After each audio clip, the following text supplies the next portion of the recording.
Welcome to Regenerative Life Hacks, where we give you shortcuts to create more meaning and significance in life and work. We offer stories with real people who bring change to their lives. We invite people to learn the hacks through the Regenerative Life Project, and then they tell us their story. Join us for the project and see what you can share with us. Stay tuned at the end of the show to learn how. Hello, I'm Max Zahniser, co-host for Regenerative Life Hacks. And with me, as always, is Carol Sanford, our positive contrarian who takes on hard challenges, building capability to see into the essence of life situations and transform how to take them on. Hi, Carol. What are we talking about today? Hi, Max. A subject I think it's near and dear to your heart, which is paradigm shifting. What do you know about that? Well, I think we're not talking about moving 20 cents around, right? When we talk about paradigms. Right, right. Right. Yeah, no, that is very near and Yeah. dear to me. I'm excited to explore it with you. All right. Well, let's take on this subject and get set up for our guests. Will tell us how it worked for them. Yeah. So, what you see here next to me is for what I call paradigms or worldviews.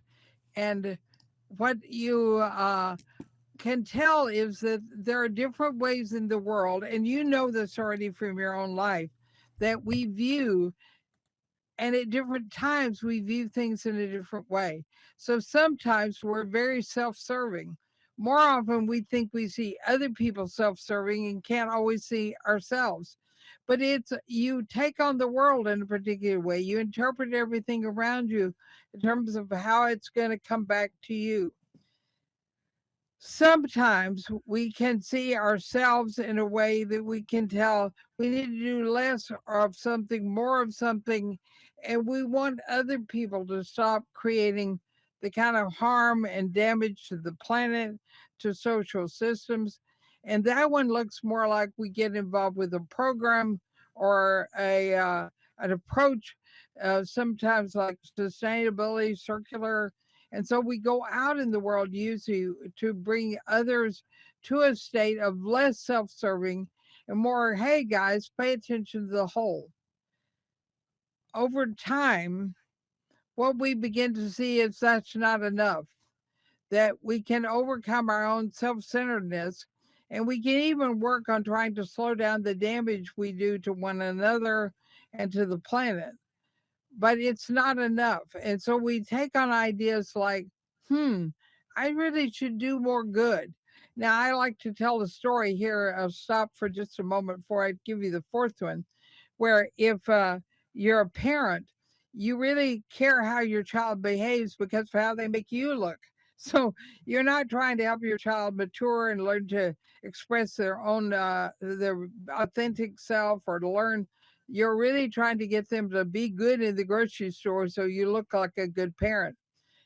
If you really want to be a better parent, you'll often come up with the idea of, I should yell at my kids less, or I should stop missing their sports or artistic presentations. And so we step into doing doing less or no harm. And then if we really step up, even further, we'll say, well, I should take them to educational places and be with them more. I should do more good. A real paradigm that we're going to be exploring here is the regenerative life paradigm, which is about expressing essence. Regeneration looks at life, looks at the how life works. And what we know is that everything that's alive has its own essence, that which it is, that if that were to go away, it wouldn't be them. And so when you think about with a child, what you'd be doing instead of making yourself look good or trying to do less damage as a parent or trying to bring more from your parenting role, you'd say, who is this child? What is their essence? What are they trying to express into the world? And how can I help them do that? Not something I choose, but something they choose. And when you get to be grandparents, you can see this in your grandchildren more easily than you can your children. You fall into the lower three. this this particular framework works everywhere. It works whether you are with a parenting role or whether you are in a work situation or whether you run an organization that's trying to bring real change in the world. So I think Max has a story. Uh, could you introduce us to our guest today, Max? Actually, Carol, to kick off the show, we're starting with me as both your co-host and guest. Yeah, wearing multiple hats today. And I'm here to talk Yeah. about a regenerative life hack we're calling urban regeneration, which I work on through roles including the regenerative entrepreneur role from the book. Great. So you're reminding me that everyone will be coming here from one of the 9 roles in the book, having done the project. And what you did that you're going to tell us about today is the regenerative entrepreneur. So why don't you tell people briefly, why did you join this project? And what was the situation that you were trying to evolve or upgrade? Well, I did the project because I have been familiar with your work for a long time, and I know how powerful it can be. And I brought it to I brought this the regenerative life project to a situation, an endeavor in which um, uh, I'm experiencing and actually sort of curating many interactions amongst myself, my design and engineering students, and a group of community wisdom holders we're working with as clients slash partners to realize real projects in historically abused neighborhoods. And so when you thought about using this project, you got an upcoming event coming, and you might set us up for that just a little bit and kind of where you would normally start. Having not thought about or known about the project and our work, just had a way you were going to begin. What would that have looked like, and what did the situation look like that you were getting ready to really bring something different too? Yeah, I think what you're referring to is the way we try not to do it is to show up Yeah. in frankly a pretty typical way that folks that look like me tend to show up with students in communities usually of color, and that is from that do good paradigm. It's very common to go in with a posture that you're there to help out and you're generous, and there's sort of a condescension to that. Hmm. There's also a huge lack of recognition of the reality, which is those wisdom holders of place are offering as much or more value to us than we are to them. So that's when we've lost sight of the paradigm or maybe even got a little too comfortable. We at times have slipped back into that do good way of holding it and showing up. So, what actually happened? How did you engage people? Uh, and then we'll come back and talk about how the project helped you get to that thought. But what changed and gave you a really different outcome than that cringing description you just gave me of what we often do? Well, what changed was actually just explicitly thinking through and speaking through that framework. So the little story I want to tell is in one of the community meetings. It was our first community meeting between myself and my students, and in that case, actually, a startup real estate development company that wanted to revitalize their neighborhood, and then about 40 mostly Black community members. And the development company began to start to try to run the agenda they had designed, and the community very quickly put a stop to that. Heard some do good language and said, "Hold up, no, no, no, no, we're not doing your agenda here, folks." And they pointed at me and they said, "Why are you here? You go first." And you know, when I recovered a little bit, I just began to speak from that. I explained that my students are all going to have sustainability on their transcript because they're part of a minor that I designed and run. And I didn't think they should be able to do that unless they've worked with real issues in the real world that aren't just environmental, but are around what a lot of folks refer to as social justice. And I explained to them that they're probably used to folks showing up like us and really just extracting value and pretending they're there to help and then walking away and leaving almost no benefit. And almost every community member's head in the room was doing this. Yep, yep. And I said, we have a confidence. I have a confidence, and what we're trying to explore is how do we step up into doing things that we can do together, but that we can't do without each other. What is it that this place offers all of us an opportunity to do in terms of, uh, you know, changing the way development works and what its effects are?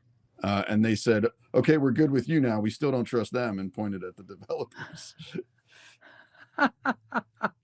So how did the meeting shift and where did you end up as a result of in some ways allowing them to lead the agenda? Not in some ways, they led the agenda and Oh, yeah. created a different kind of field. How did that happen then? Well, even though they didn't know the framework per se, the way in which I kind of spoke up through the levels fairly quickly, I think they just had such an experience of actually all four of those paradigms, and they saw a peer, I think, in me and by extension my students, in someone trying to work from that top one.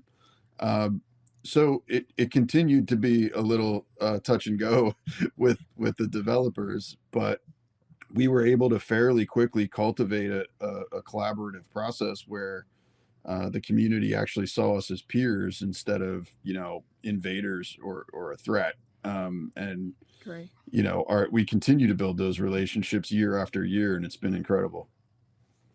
So let's go back and look at how you got to being ready to enter that meeting with a different mind. You engaged in this project.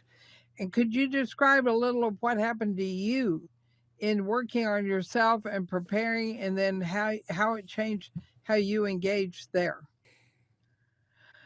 Well, in work that a lot of folks are calling anti-racism work, and especially for folks that present as white the way that I do, there are so many high stakes, intense kind of restraints and things to be careful. There's so many ways that we can step on toes, or in avoiding toes, step in puddles. And we've done that. And so I just felt a very strong personal draw to be more aware, and careful is not the right word, but conscious and really considering the situation and holding on to my ignorance, and an awareness of my ignorance about what I was getting into. But really latching on to that, like, okay, how do I get up?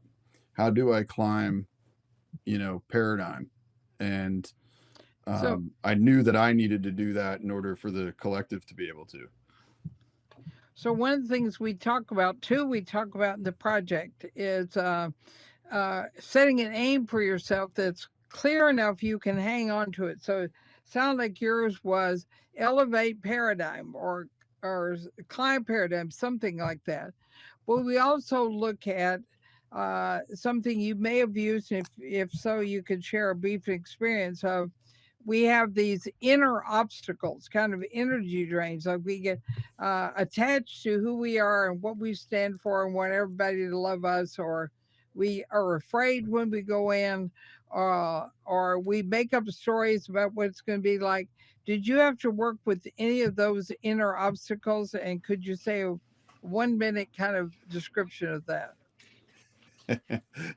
Absolutely. Yeah, I certainly did. I mean, the one that is common to designers, and I'm no Exception is the idea of being attached to ideas or plans that we came up with in some, bubble at on campus, right? So being really aware of not being connected to things. And then I think the aim that we started with was really uh, don't step in it. And I was able to see how that wasn't good enough. And we were able to even upgrade that aim. Great. What was the value of being in the project for you for that period of time, but also since then? What's the value been of spending that couple of months working on it pretty much on your own? Well, yeah, I think it's part of the value is not being on my own, right? And having fellow travelers in that are trying to think and work in the world in this way. And the project is a pretty amazing way to begin to step into a community of praxis or practice around working and thinking this way. So, Max, in your other hat role, we invite people to right now send in questions that they struggle with in their own life that they wish they had a hack around. And we usually eventually will get to it on the show. So, Max, thanks for being willing to tell us your story today. Can I ask you to switch hats into your co host role and share with people the one thing we ask them to or offer to us, which is ask a question? Tell us about that and get us set up to work on that. Sure thing. Yeah, we had an opportunity to have this a version of this conversation in another forum, and we did get a question.